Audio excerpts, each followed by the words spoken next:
I 60'erne var der 2 forskellige økonomiske samarbejder i gang i Europa, henholdsvis EF, de europæiske fællesskaber, og det nyere EFTA, European Free Trade Association, der blev stiftet i 1959, bestående af England, Norge, Sverige, Danmark, Østrig, Schweiz og Portugal.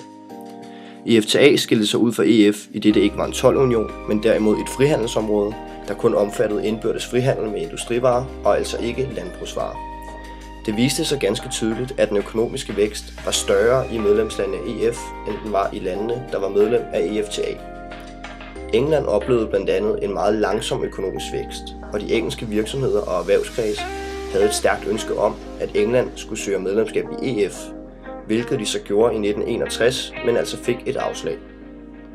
Det engelske landbrugsmarked var ikke så stort, og EF's dyre landbrugsordning ville koste England dyrt, eftersom de var vant til de her billigt importerede fødevarer.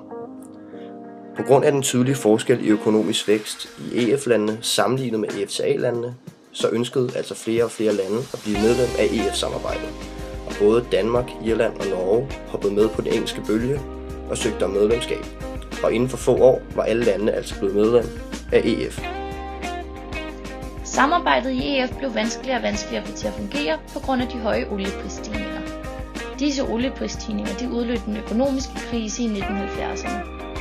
Samarbejdet mellem landene i EF fungerede ikke, da landene var ekstremt egoistiske, og derfor var de blot fokuseret på at få deres eget land så godt ud af oliekrisen som muligt. I 1972 blev Danmark og England optaget i EF. Danmark og England var meget funktionalistiske, og derfor var de ekstremt kritiske over for de nye initiativer fra kommissionen i Bruxelles. Margaret Thatcher kommer til magten i England i 1979. EF's bureaukrati bliver her stillet for skud, da hun krævede særordninger for England, da hun mente, de i mange år havde betalt urimelig mange penge til EF på grund af landbrugsordningen. Heraf kommer Margaret Thatchers citat, "I want my money back", som i virkeligheden ikke er et direkte citat af Margaret Thatcher. Under et interview lægger Thatcher stor vægt på budskabet om, hvor urimeligt hun synes England er blevet behandlet. En af citaterne lyder blandt andet, "We're not asking for a penny piece of community money for Britain. What we're asking for is a very large amount of our own money back."